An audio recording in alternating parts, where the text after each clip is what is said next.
Guys, বন্ধুদের মধ্যে যদি কেউ ট্রিট দেয় সে ট্রিট খাবো না, সেটা কখনো হতে পারে না। তার জন্য আমি পাপিয়া বেরিয়ে যাচ্ছি, এখন যাবো চারকোণের দিকে।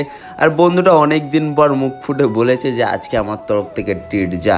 আর এসে পাপিয়া একটা লেবু চাপা মেশিন কিনতে লেগে গেল।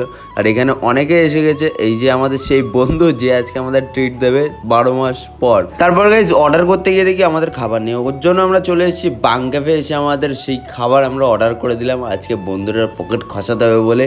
এখানে আমরা 8 জন ছিলাম টোটাল, সবাই গুনে। আর এখানে আমরা তো খাওয়া দাওয়া শুরু করে দিলাম। বন্ধুরা তো ওরই ফেভারিট খাবার এটা, আর ওর জন্য ও আগে আগে খাচ্ছে, আমরা তো আস্তে আস্তে খেয়েছি। আর এখানে পাপিয়া নিজের মতো আলাদা করে নিয়েছে একটা, ও খাইনি। আর এখানে আমি আর সৌরভ সবাই খাওয়া হয়ে গেছে, আমি আর সৌরভ জাস্ট লাস্টে বেঁচেছিলাম। আর এখানে সরকারি কাকু রয়েছে। তারপর গাইস ওকে বিল দিতে চলে গেলো। তা খুবই ভালো লাগলো বন্ধুর ট্রিটকে। আর এখানে সবাই ফটো তুলে এখন বাড়ির দিকে চলে আসলাম। আর গাইস চলো ভিডিওটা এই পর্যন্ত, দেখাবে নেক্সট ভিডিওতে।